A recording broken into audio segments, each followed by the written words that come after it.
Spider-Man Vendetta is a fan film that we released quite recently, and believe it or not, there are quite a few Easter eggs. I'm here today with Spider-Man himself. I am hither. I exist. And we're just going to run through all the Easter eggs in Spider-Man Vendetta. Some are going to be quick fire, some will go into a bit more in depth. Because there are some that are just like fun little references, and there are some that are quite cool as well. So, yeah. Me and we kind of looked, but we just rewatched the film to see what was sort of in it, and there are a lot more than we expected. Remember. Yeah. So up first we have the broken identity suit, which was the suit that was used in Spider-Man: Homecoming. Then straight away we have the Sam Raimi Goblin mask with lots of lines and references from the Raimi films as homage. You've spun your last web, Spider-Man. Third Easter egg in Spider-Man Vendetta is Peter's monologue to the Goblin after their battle. I'm gonna get you, Goblin.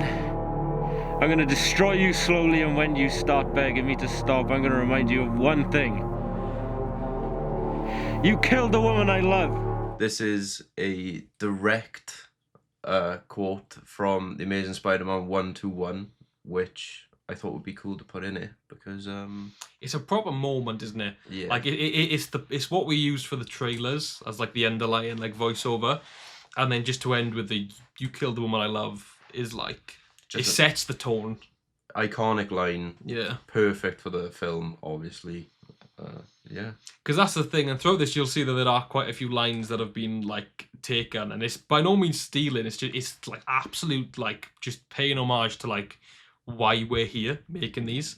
Like there's so many like iconic moments throughout the comics that are just and the movies. Yeah, it's ridiculous. But I feel like we couldn't tell this story without showing, well, just keep putting that line in it. Yeah. It's incredible. When Harry says we'll meet in the end, it is a foreshadowing to the fact that he will in fact die at the end of the film. The address that Aunt May writes down on the paper for MJ is a reference to Breakfast Club with Sherma, and TLS is a reference to our good friend Eric over at the Lonely Spider. Now, one of the things which is one of the coolest, I think, looking back, is when Morgan gets the phone call, when Peter gets the phone call from the No Caller ID, the background is blurred out, but you can just about see it, and it's one of the original Spider-Man Vendetta logos. I think it's the second logo we ended up doing. Yeah, the first logo we did was, like, it had the Raimi font. Yeah, in green, which is what we announced the title with. Yeah, and then we made this all red, sort of very, almost horror-looking logo, which I thought was very cool. Which sort of ran from like for all of 2022, which was the original release date of the film. Yeah, you might even see it in some of the BTS coming out on the script. Yeah, I think, yeah. So that's a pretty cool one. Yeah, it's really awesome, and I like that you can see it there as well, and it's still like part of the film tied in. Because like I said, this film was originally meant to release in 2022, and then August 8th, 2024 was obviously the end release date. Then we have some more Sam Raimi lines with "Can the Spider-Man come out to play?" Hello? Can the Spider-Man come out to play? The goggles that Peter have in this scene are from our first Spider-Man fan film, Spider-Man Synergy. More Raimi lines! You've chosen nothing but misery. It's pathetic. We're about to have one hell of a time. Next one's funny. Yeah, the next one is a bit of a mad one that I feel like we've kind of just made up on the spot, but we'll go with it. There's a line that Peter says to Harry, well, the Goblin at this point, where he questions him on what reason he has not to end him. And looking back, Miles Morales, the Spider-Man game, had just come out on PS5. And there is a line that is exactly the same that the Tinkerer... I have no recollection of like playing that game and going, I want that line. But it's borderline the same line. The exact same line. So like, we can't fully say that it is not a reference, because there's every chance that, like I said, we wrote this script at around November, December of 2020, or at least the original version that this line was from. Yeah. And that's the same time the game came out. So I feel like subconsciously, at minimum, that line was taken from there. We'll roll with it. We don't know. Yeah, there we go. There's a half reference. This is a reference to all of the MCU multiverse issues. All I'm saying is that it doesn't make sense that the multiverse has certain rules in the first movie and then they completely ignore them in this one. Well, yeah, but the film wouldn't have made sense if you could open the multiverse at will. Oh, I don't know. That's just sloppy writing. It just was even funnier. Such a niche one that only we understand as well. Yeah. MJ saying sloppy writing is a reference to Sam James and his review of Percy Jackson. Quite sloppy writing. The writing, the film, the video's called Percy Jackson and the Lazy Writing, or the Sloppy Writing, or something like that. To which we've had a running joke for years that anything that we've said is bad, we've just gone, but it's just, or not even that. Writing. Anything that's good, we've just said, but it's sloppy writing. Because Sam made a video about Percy Jackson and the Lightning Thief, and he just keeps saying in it, there's sloppy writing. But then we watched the video back not long ago, and he says it like once. So we have no idea where this like mad running joke has come from, but even Sam himself thought that he had said it a million times. So that made it into the film, just through how iconic it is. It probably means nothing to anybody else, but it's quite funny for us as just like a little inside trinket. Quite sloppy writing. MJ saying "Cheer up, Tiger" is just a standard classic Mary Jane line. So this is sort of 2 in 1. So we get Lad Bugle, which is obviously a reference to Lad Bible with the merge of the Daily Bugle, where we see Officer R.J. Edwards. Now, there's quite a few things that go into this. First of all, the name is from Power Rangers. Just R.J. is just a really sick Power Ranger from Power Rangers Jungle Fury, which is something that sort of we all kind of enjoy. I know you're a big fan of the theme song of that show. Yeah, banger. But then also we've got Joel Paul playing R.J. Edwards, who has been in the film since the first draft. No matter how many drafts we've had, in some way, he was like a Cockney police officer in this film. Specifically, I don't know why the Cockney makes it funnier as well, but it's just like... He was Cockney the whole time. It was like, I think he came up to us one day and did a butcher impression from The Boys, and we were like, yeah, you're a copper in our film now. Yeah. Incredible. Originally, though, he was meant to be on like a street corner with like a hat and a vest, and it was like a crime had just happened and somebody was like catching him on the news. Yeah. But then, like, for various different reasons, it ended up being a Lad Bible style interview where he just has like sunglasses and a badge. But it still works. It's like one of the funniest things in the film. Incredible. Peter being an alcoholic is another very sort of, it's not obvious, but a funny moment for us, as much as it plays into his deeper character for the rest of the film. I think it actually stemmed from some Spider-Verse conversations that were going on in the fan film sort of community. Yeah. And where Joey was set to reprise his role as Spider-Man as a drunk. So yeah, so there was some conversations about potentially doing a Spider-Man like Spider-Verse film years ago, before the Lonely Spider did anything with Buckeye and stuff like that. And there was an idea that Joey Lever's Spider-Man from his universe would show up and just be like a really over-the-top British drunk that wants a crumpet and a cup of tea and a biscuit, but is also pissed and is going down the pub every night. To which Joey, of course, said something like, no, I'm not doing that.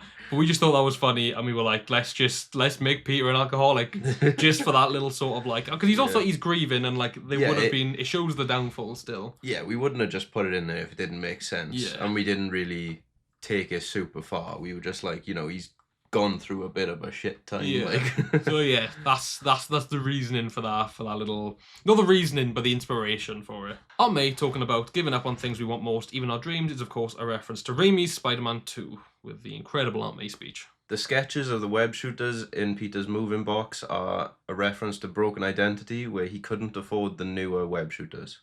Now, the moving box itself has a variety of references. There's a Power Rangers morpher. It's actually this one, but with the Black Ranger coin in, because Morgan played the Black Ranger in our film Redemption, and in all of the Power Ranger stuff we've done.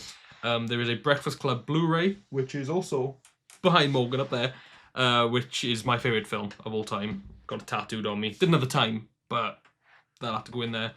There is a So Wrong It's Right CD. Is that in this room? somewhere down there? All the stuff has still lived up to this day. There's a So Wrong It's Right CD from All Time Low, which at the time probably might have been like our favourite album by them. Definitely isn't anymore, but I mean, but more so just your favourite band. I think. Exactly. Along with a Five Nights at Freddy's cupcake plushie. Now this wasn't really a reference to Five Nights at Freddy's. I got that because my PlayStation gamer tag is Dark Muffin.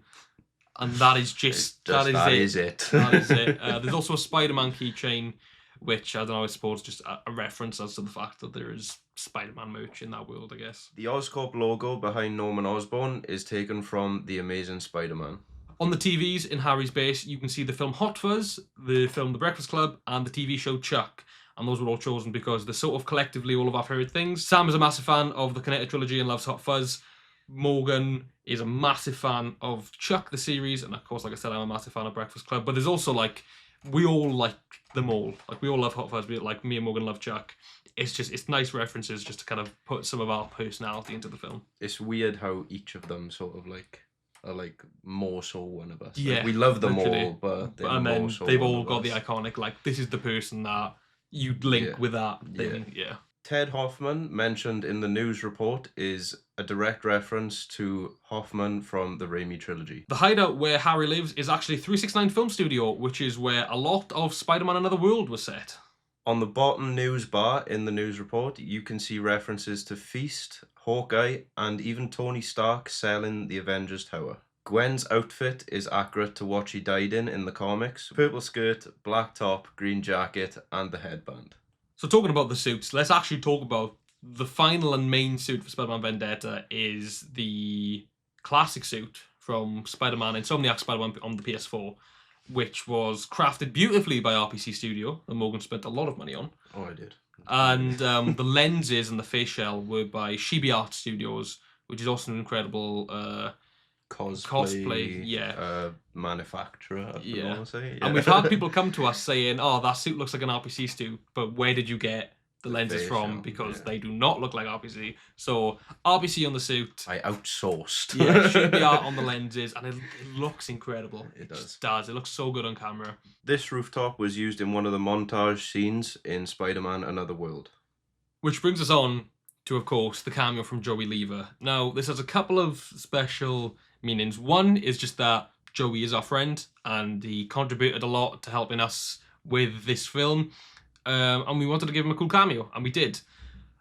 Obviously, On the bigger side of things, for just Spider-Man fan films, he's like he is pioneer. the creator of Spider-Man Lost Cause, which is Yeah. actually, well, been out 10 years.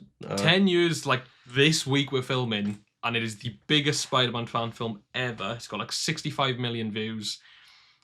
And he's a pioneer. A lot of fan films exist because of that film. A lot of that stuff wasn't around when he just decided to drop a Yeah. 2-hour fan film. Like. Yeah. It's ridiculous. And, you know, to have him be a part of Vendetta in front of the camera and just in behind the scenes, you know, it's sort of like, Yeah. like I said, he's our friend, but it's still an honour. Like, Yeah. it's, you know. Joey has championed us since, I think we met him just after Broken Identity had come out. Yeah. Like, properly then. Like, started, like, you know, becoming friends, if you know what I mean. But he has just, like, done nothing but motivate and champion us. Biggest and hype man ever. Yeah. Like, I genuinely feel like if it wasn't for Joey, this film may not have made it out. Yeah. With the time that we spent in post-production with issue after issue after issue, like, brother was there. And in that regard, I'll give a shout out to Eric from The Lonely Spider as well, who was also constantly, because I do VFX for him, and constantly he'd say, and just so you know, I'm still fucking waiting for Vendetta. So yeah, just... And Jack Beasley, who we will mention later in this video, but another just incredible hype man. Yeah, there's some great people, there's some great cameras in this film, and like they've been behind us from day one. So then we have the montage, which has quite a few. We have me reacting to footage of Spider-Man. We're on the channel Photoform FX, which is of course a Film from Studios reference, only they have a lot more subscribers than I do in real life. We also have footage courtesy of Make It Media, which is a production company that Joel owns and I work for. We have the video suggestion for the annual Killers song Eyes, which is Morgan's band. We have another All Time Low reference with an acoustic version of the song Are You There, along with a reference to the Montiverse reacting to Boom Bunjo, which is somebody I know through the Tokusatsu YouTube community, and Boom Bunjo is also something I react to on this channel. Also the reference to me saying, this isn't Unreal, I know Unreal when I see it. It's because it's not. It's Blender. Then moving on to the TikTok, we have Stardust Motel, which is a music project that I'm working on with a friend called Jordan, along with Dan Hutch, who was one of my university tutors, and also just an incredible fellow filmmaker. Another big hype man and supporter of Vendetta since he learnt about it. And in the background, I am watching Nightwing the series from Ismahawk. Ismahawk were very influential in me becoming a filmmaker, and Film Form Studios probably wouldn't be a thing without them. Fucking hell, I've gained height all of a sudden. Fuck me. In this scene, we see Harry finally put together his Hobgoblin outfit, and throughout the film, there are many references to that all lead up to this moment. Yeah. So how many? There's like 4. You've got the orange tulip. Yeah, Harry's tie. Harry's tie, which is red and orange and blue. The news reporter's blazer. Orange blazer. The other news reporter has an orange tie as well. There's a few little bits and bobs, and obviously he sees the plasma ball, which is red and orange, which all leads to him becoming the Hobgoblin, which originally was an idea suggested by Joel Paul, who is the CGI guy who did the swinging, and obviously RJ Edwards as well. Just as a sort of, the film sort of played out the same, but we were sort of just wanted a defining sort of character. Yeah, we were just sort of like, Green Harry. Goblin is done all the time. How can we change this up? And nobody's ever done in a fan film. I was gonna say Harry becoming the Hobgoblin. Has anybody done Hobgoblin in a fan film yet? Anyway, I know there's some fan films coming out which involve them, but we might have been the first person to do at least Harry becoming the Hobgoblin. Well, definitely whether it was at the time of release, we don't know, but definitely at the time of writing. This fight scene with him as Hobgoblin was day 2 and 3 of filming, which was in June 2021. So yeah. But yeah, that was a big moment for us, because that was like not only was there a handcrafted suit by Joel Paul and Blake Turner, but I don't know. It was just like that was the twist that we were hiding for a long time. Yeah. And now the film's out, obviously we're talking about it, but there was no trace of Hobgoblin at all, and that we really wanted that to be the reveal that he becomes the Hobgoblin. Peter having a bad back is of course a reference to Tobey Maguire in Spider-Man 2 and Spider-Man No Way Home. The variety of Spidey sense sounds are taken from multiple different Spidey mediums. And the fight sound design in this film was actually created by Sean from Buckeye Studios. Harry saying that Peter was too busy off with his girlfriend is a reference to when Harry got injected with the toxin by the chameleon in Broken Identity. So a big moment in this film for us was when Sam, as Harry Osborn, in sort of Peter's, not dream, but when he's kind of losing his mind, we see Harry in the Spider-Man suit. And this has overall been a reference to the many years of people telling us that Sam looks like Tom Holland and he should have played Spider-Man. So we finally put him in the suit. Just for this one scene. Wankers. No.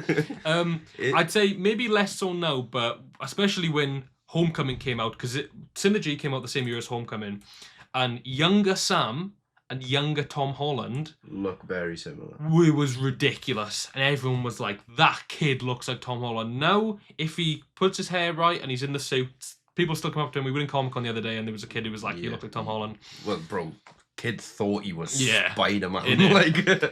But back in the day, it was ridiculous, and most of the comments of Synergy was how Sam looks like Tom Holland. So we put him in the suit. You're welcome. Shut up.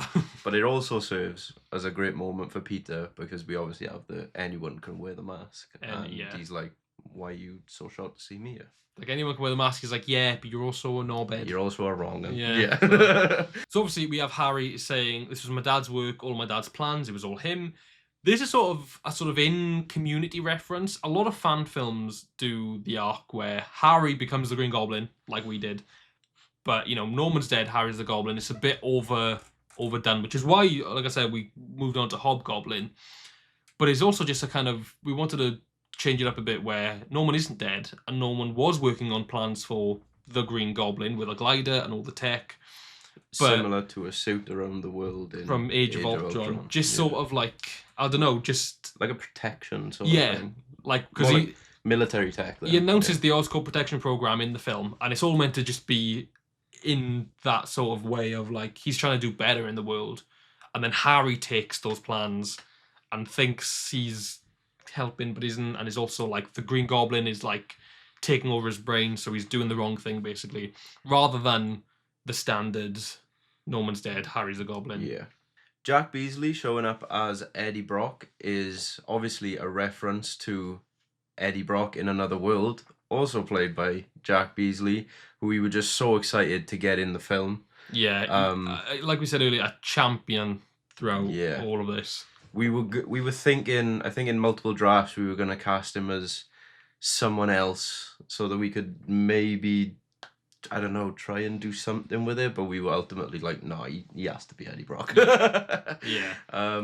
He also helped us choreograph all the fighting and even hosted us at his gaff. Yeah, so like I said, day 2 and 3 when we did that fight, not only did he choreograph that entire fight at the end of the film, but we stayed at his house for like 3 nights when we first filmed, and he was great. Like, he was just such, because there was talks about us going to Leicester, but not only with the price of the studio, we didn't know where we were going to stay. We can't afford a hotel, and he was like, bro, I got you covered. And funnily enough, that's the weekend that Sam saw the Cornetto trilogy for the first time as well. Yeah. We watched Shaun of the Dead at yours, and we watched Hot Fuzz and the World's End at Jack's, and it was incredible, and we were forever referencing it. But that's like one big connected thing, like, you know. It was a great time. Yeah, it was great. We also had like a banging night out with everyone. It was great. It was amazing. Then we've got the order of service from Harry's funeral. There's a few references on this. Now, November 26th is Sam's actual birthday. It's just not 2000, it's 2002. The death date, August 11th, is my birthday. I don't know why we chose that to be the morbid one, but we did. Kiko Road is a reference to Sam's gamer tag, which is Sam Kiko, which is a reference to his first dog, who was called Kiko. Also, a side note to this, we noticed upon finding all these Easter eggs within the order of service that we are actually filming on the 2-year anniversary of Harry's funeral, which is the 25th of August. 25th of August, which is just today. Mad. Which we were just like, that's nuts. Completely unintentional. 365 days in a year. And we filming it. Bro, we do it all the time. This is the same radio from Spider-Man Broken Identity, along with various photos from Peter's life. The photo shown of Harry and Peter is actually just a photo of Morgan and Sam after losing the game of life. My God! 10 push-ups each. Hey. Then we move on to the black lenses. Now, a few people enjoy this, also from Chibi Art Studios, so again, shout out. There's a few reasons for this. The in-universe reason is as stated in the film, which is he's sort of mourning the loss of everybody in his past whilst also honouring them. Yeah. So he's black lenses, that's in honour of everybody he's lost. There's then also the production reason. Yeah. And we don't want you to take too much from this or get don't. too excited. Yeah. But the reason we wanted to give our Spider-Man a standout feature like the black lenses is that if we were ever to show up in someone else's Spider-Man project, alongside other Spider-Men, we now look a little bit different from everyone else, and you can tell that's us. Yeah, like that might not just be the classic suit Insomniac, Yuri Lowenthal. Like that is that's film me. form. It's just the classic suit with the black lenses, and I think it looks cool because also like people are doing incredible things. Eric's suits are ridiculous. They're all like he has custom suits and they all look great. Sean does the same. You know. Man spent a lot of money on that suit. We're not just changing it up. But the lenses were... I might be creative musically, but when it comes to like imagery and designing suits, I ain't one for that. Yeah, so. same. I'm not the art guy. At the end of the film, Peter says the iconic line, "With great power comes great responsibility." Then we have the main credits, which is themed with Dashboard Confessionals Vindicated mixed in with the Amazing Spider-Man theme. Now, this was something that we chose to do. Vindicated was always in the credits. Yeah. It is the credits of Raimi's Spider-Man 2. We also really like Dashboard Confessional, or at least like that song. I don't know what it is, but that song is just, it moves me in some way. Me and Nathan went to, when we were young, the vlog is on this channel somewhere, and I just remember seeing that band and watching them play that song and just... It was like a full circle life event. There was something wrong with the sound tech that day, and all of their songs were like awful just because like it was cutting out or they couldn't hear them. And then they fixed it for Vindicate, and it was a moment. It was a good moment. But also, the film was originally going to be titled Spider-Man Vindication back when it was like a direct follow-on from Broken Identity. It was a crazy film. We had bloody... Doc Ock. There's a lot of stuff going on. But then it was changed to Vendetta, but then we sort of kept in Vindicated. And the TASM mixing was something I think I just kind of did. I was like, what do you think of this? Yeah, I think you said, here's the final credits for Vendetta, and the TASM theme started playing. I was like, bro, that is insane. Like, I know, you and I'm didn't not the do world's me best. like that. I'm not the world's best guitarist. Like, it wasn't recorded like in the most professional way, but I think it meant something to our film to have that. Oh, you know? 100%. Yeah. Full circle moment. The post-credit scenes of Mysterio are voiced by none other than Joel Pohl. There are no plans for a payoff, but this was just a fun reference. And then, of course, ending out the entire film, Fire and Flames by Morgan Price himself. Talk about it a little bit. You said that it wasn't originally intended to be a Spidey song. So, well, I was writing it as a Spider-Man song. And, like, it was meant to have direct ties to the character of Spider-Man, but didn't have the intention of putting it in this film. Yeah. And then, obviously, I showed you guys, and you were like, well, why don't we just put it in the film? It works incredibly well. And then, yeah, the rest is history. It's in the film now. You can hear a snippet at the end of the film, but if you want to listen to the full song, link in the description, go check out Fire and Flames on Spotify, YouTube, Apple Music? Everything. Apple Music, Deezer. Yeah. There we go. Snapchat, Instagram, TikTok. It is on everything. Yeah. Well, there we are. That is every reference. We've got it listed down as 48, but like some of them have like 6 in one, so I don't know how many there are. Yeah. What's your standout one in there? Oh man, it's hard. I want to say probably the Aunt May one. The Yeah. one where she mentions giving up dreams. Obviously we don't use the whole speech in the thing. It is literally just that little sentence. But that scene from Spider-Man 2 just, oh man. It genuinely makes me like tear up when she's like, there's a hero in all of us. Yeah. And you're like, it's like incredible. It is really good. I think it'd be a sellout to say the Joey and Jack cameos and the Joel cameos, just because that's like, they're just personal Yeah, for many reasons. Obviously. I think in terms of highlights. just like the cool stuff, I don't know, man. I think that box is just like That box is like, it's just film form. In a yeah, box, do you innit? know what I mean? Yeah. That is just everything that sort of Yeah. made this film what it was because of our lives, I think, yeah. And like the movie references, like I said, we love Chuck, we all love Hot Fuzz, I love The Breakfast Club. The fact that they're all tied together and still, individual to Sam, you and me, is quite fun. Yeah, cool. Happy Wicked. days. Thank you guys so much for watching this video. How do you feel being in a proper video again, Bro, till I'm 90. Till he's 90. Thank you for watching. Link in the description to Spider-Man Vendetta. If you've already watched it, thank you so much. If you haven't, you've probably been spoiled for most of it, but still maybe watch it anyway. It is a banger. It is, we worked very hard on it. And it's our 5k views. So if you want to be 5,001, You want to help it get then- to 6. to 6 or 7 or 8, Oh, or maybe you don't like Joey Lever, get this video to 66 mil and fucking no problem. I'd love it. Do you know what I'd love? Right, if this video got to 66 mil, Yeah. just wouldn't like- even be mad. Yeah. Incredible. Yeah. Hey guys, we'll see you soon. Watch Vendetta, get us to 4k subs, get it to 6k views.